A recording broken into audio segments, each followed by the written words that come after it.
Statement of Jared C. Kushner to Congressional Committees, July 24, 2017. I am voluntarily providing this statement, submitting documents, and sitting for interviews in order to shed light on issues that have been raised about my role in the Trump for President campaign and during the transition period.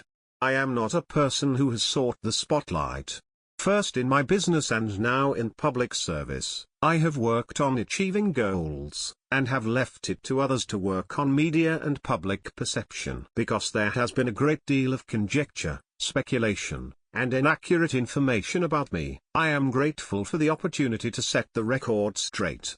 My role in the Trump for President campaign: before joining the administration, I worked in the private sector, building and managing companies. My experience was in business, not politics, and it was not my initial intent to play a large role in my father-in-law's campaign when he decided to run for president. However, as the campaign progressed, I was called on to assist with various tasks and aspects of the campaign, and took on more and more responsibility. Over the course of the primaries and general election campaign, my role continued to evolve. I ultimately worked with the finance, scheduling, communications, speechwriting, polling, data and digital teams, as well as becoming a point of contact for foreign government officials.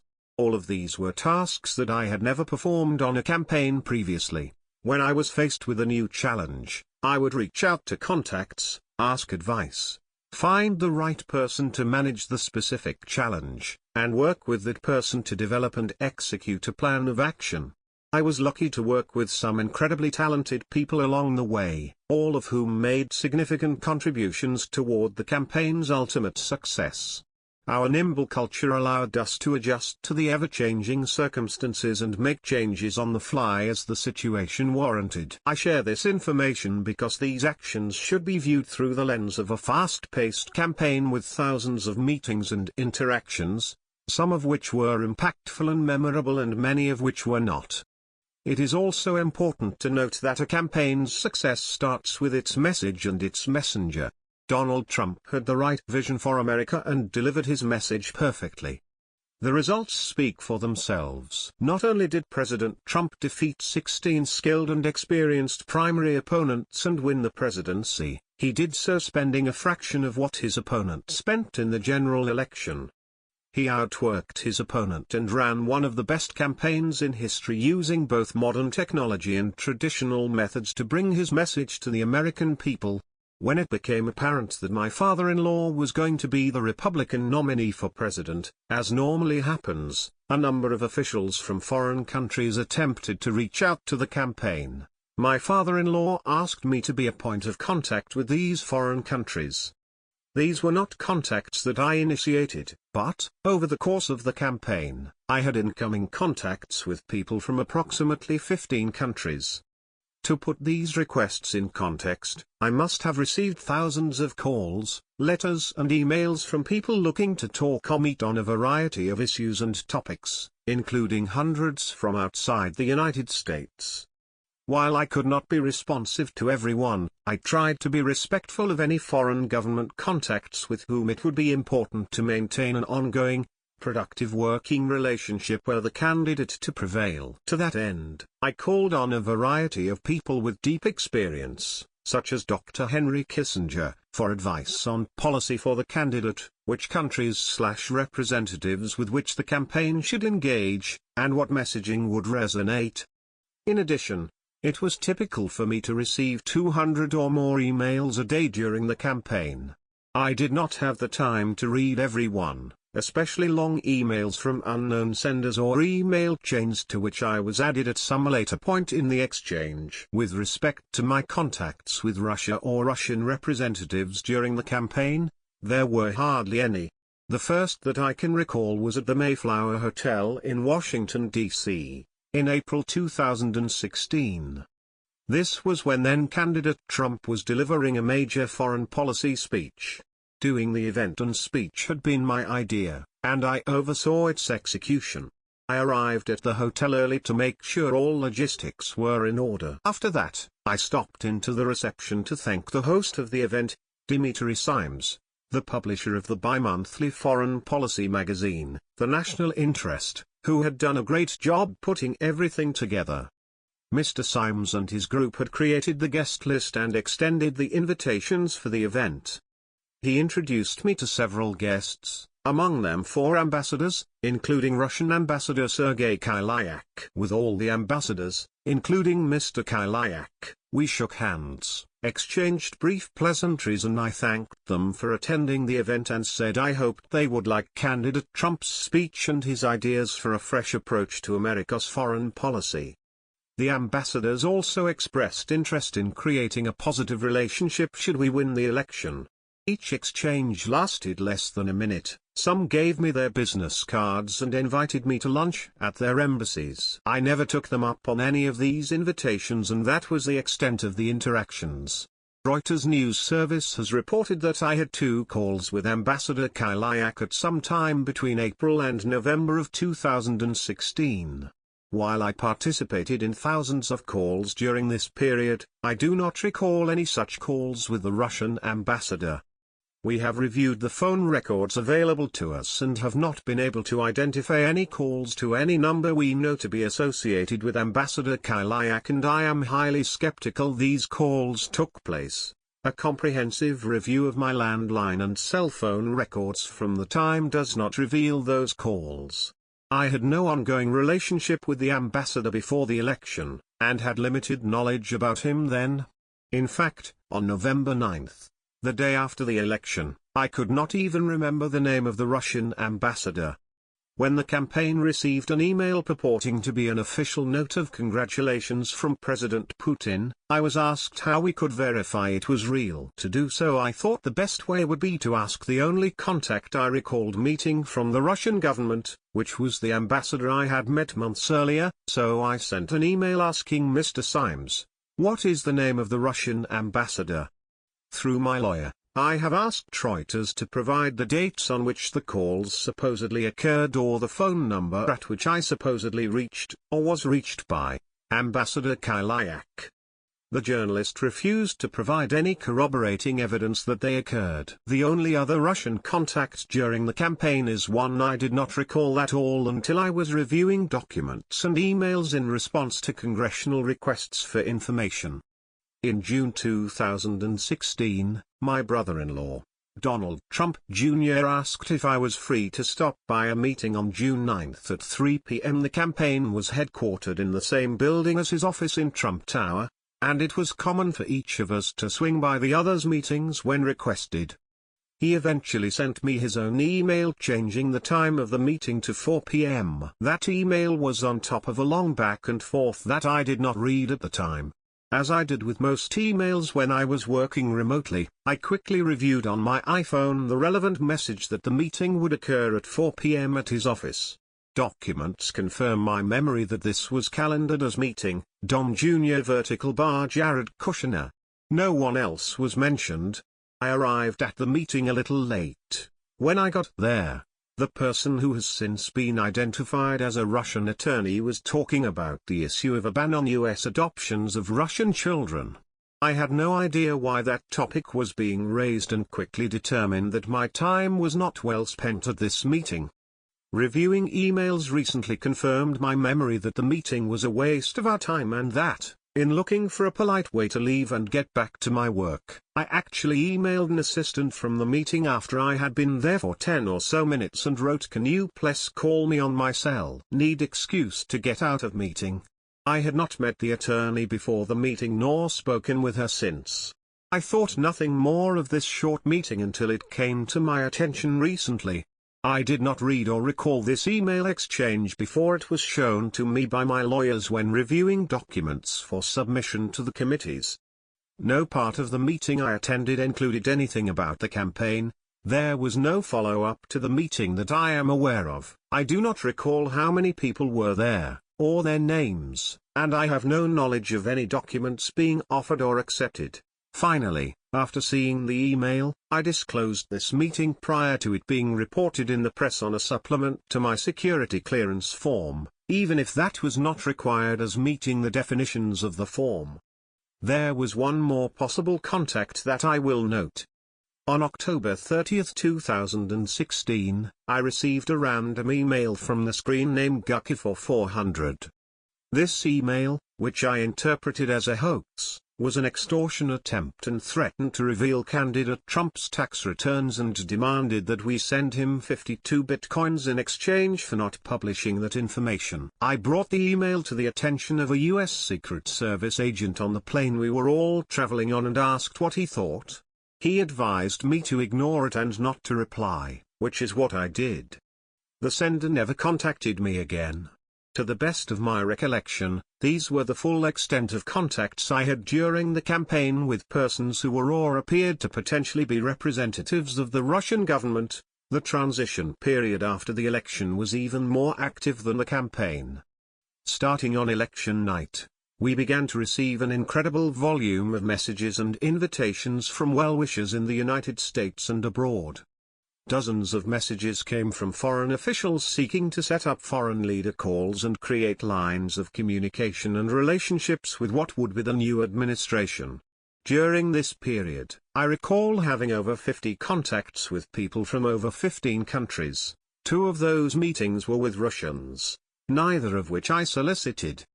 On November 16, 2016, my assistant received a request for a meeting from the Russian ambassador. As I mentioned before, previous to receiving this request, I could not even recall the Russian ambassador's name, and had to ask for the name of the individual I had seen at the Mayflower Hotel almost 7 months earlier. In addition, far from being urgent, that meeting was not set up for 2 weeks. On December 1st, the meeting occurred in Trump Tower, where we had our transition office, and lasted 20-30 minutes. Lieutenant General Michael Flynn, retired, who became the President's National Security Advisor, also attended. During the meeting, after pleasantries were exchanged, as I had done in many of the meetings I had and would have with foreign officials, I stated our desire for a fresh start in relations. Also, as I had done in other meetings with foreign officials, I asked Ambassador Kyliak if he would identify the best person, whether the ambassador or someone else, with whom to have direct discussions and who had contact with his president. The fact that I was asking about ways to start a dialogue after election day should of course be viewed as strong evidence that I was not aware of one that existed before election day. The ambassador expressed similar sentiments about relations, and then said he especially wanted to address U.S. policy in Syria, and that he wanted to convey information from what he called his generals.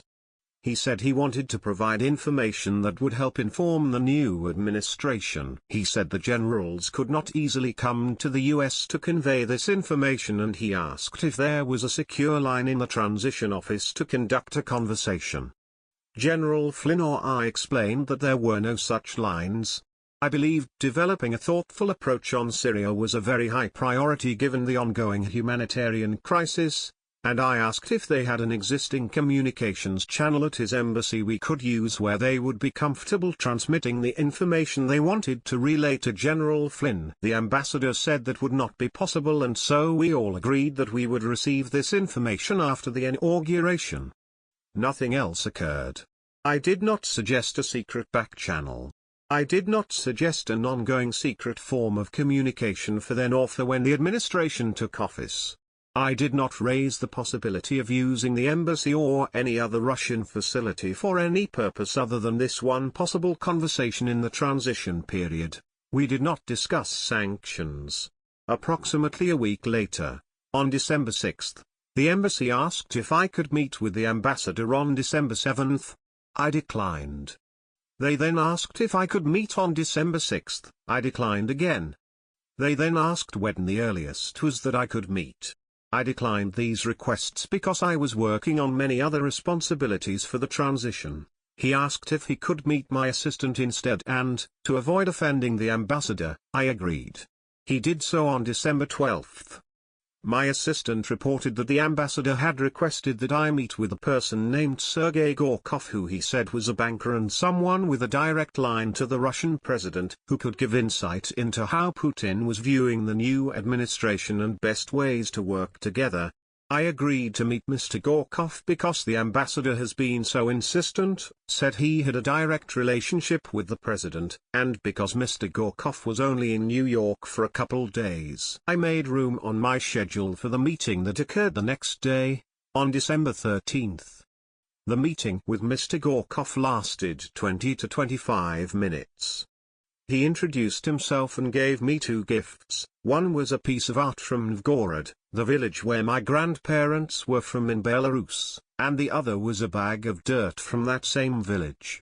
Any notion that I tried to conceal this meeting or that I took it thinking it was in my capacity as a businessman is false. In fact, I gave my assistant these gifts to formally register them with the transition office. After that, he told me a little about his bank and made some statements about the Russian economy. He said that he was friendly with President Putin, expressed disappointment with US-Russia relations under President Obama and hopes for a better relationship in the future. As I did at the meeting with Ambassador Kylyak, I expressed the same sentiments I had with other foreign officials I met. There were no specific policies discussed. We had no discussion about the sanctions imposed by the Obama administration. At no time was there any discussion about my company's business transactions, real estate projects, loans, banking arrangements or any private business of any kind. At the end of the short meeting, we thanked each other and I went on to other meetings. I did not know or have any contact with Mr. Gourcuff before that meeting, and I have had no reason to connect with him since. To the best of my recollection, these were the only 2 contacts I had during the transition with persons who were or appeared to potentially be representatives of the Russian government. Disclosure of contacts on my security clearance form. There has been a good deal of misinformation reported about my SF-86 form. As my attorneys and I have previously explained, my SF-86 application was prematurely submitted due to a miscommunication and initially did not list any contacts, not just with Russians, with foreign government officials. Here are some facts about that form and the efforts I have made to supplement it. In the week before the inauguration, amid the scramble of finalizing the unwinding of my involvement from my company, moving my family to Washington, completing the paperwork to divest assets and resign from my outside positions and complete my security and financial disclosure forms, people at my New York office were helping me find the information, organize it, review it and put it into the electronic form. They sent an email to my assistant in Washington, communicating that the changes to one particular section were complete. My assistant interpreted that message as meaning that the entire form was completed. At that point, the form was a rough draft and still had many omissions, including not listing any foreign government contacts and even omitted the address of my father-in-law, which was obviously well known. Because of this miscommunication, my assistant submitted the draft on January 18, 2017. That evening, when we realized the form had been submitted prematurely, we informed the transition team that we needed to make changes and additions to the form. The very next day, January 19, 2017, we submitted supplemental information to the transition, which confirmed receipt and said they would immediately transmit it to the FBI. The supplement disclosed that I had numerous contacts with foreign officials and that we were going through my records to provide an accurate and complete list. I provided a list of those contacts in the normal course, before my background investigation interview and prior to any inquiries or media reports about my form. It has been reported that my submission omitted only contacts with Russians. That is not the case. In the accidental early submission of the form, all foreign contacts were omitted. The supplemental information later disclosed over 100 contacts from more than 20 countries that might be responsive to the questions on the form. These included meetings with individuals such as Jordan's King Abdullah II, Israel's Prime Minister Bibi Netanyahu, Mexico's Secretary of Foreign Affairs, Luis Vidagré Caso and many more.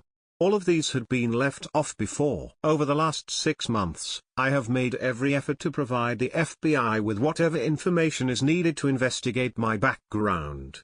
In addition, My attorneys have explained that the security clearance process is one in which supplements are expected and invited.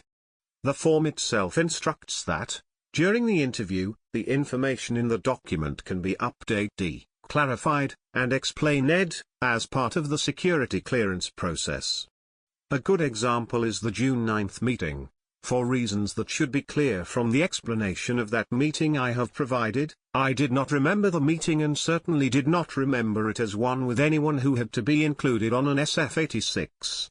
When documents reviewed for production in connection with committee requests reminded me that meeting had occurred, and because of the language in the email chain that I then read for the first time, I included that meeting on a supplement. I did so even though my attorneys were unable to conclude that the Russian lawyer was a representative of any foreign country and thus fell outside the scope of the form. This supplemental information was also provided voluntarily, well prior to any media inquiries, reporting or request for this information, and it was done soon after I was reminded of the meeting. As I have said from the very first media inquiry, I am happy to share information with the investigating bodies. I have shown today that I am willing to do so and will continue to cooperate as I have nothing to hide. As I indicated, I know there has been a great deal of speculation and conjecture about my contacts with any officials or people from Russia. I have disclosed these contacts and described them as fully as I can recall. The record and documents I am providing will show that I had perhaps 4 contacts with Russian representatives out of thousands during the campaign and transition, none of which were impactful in any way to the election or particularly memorable. I am very grateful for the opportunity to set the record straight.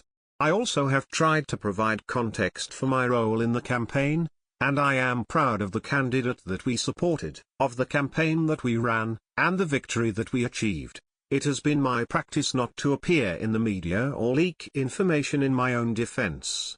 I have tried to focus on the important work at hand and serve this president and this country to the best of my abilities. I hope that through my answers to questions, written statements and documents I have now been able to demonstrate the entirety of my limited contacts with Russian representatives during the campaign and transition. I did not collude, nor know of anyone else in the campaign who colluded with any foreign government. I had no improper contacts. I have not relied on Russian funds to finance my business activities in the private sector. I have tried to be fully transparent with regard to the filing of my SF-86 form, above and beyond what is required. Hopefully, this puts these matters to rest.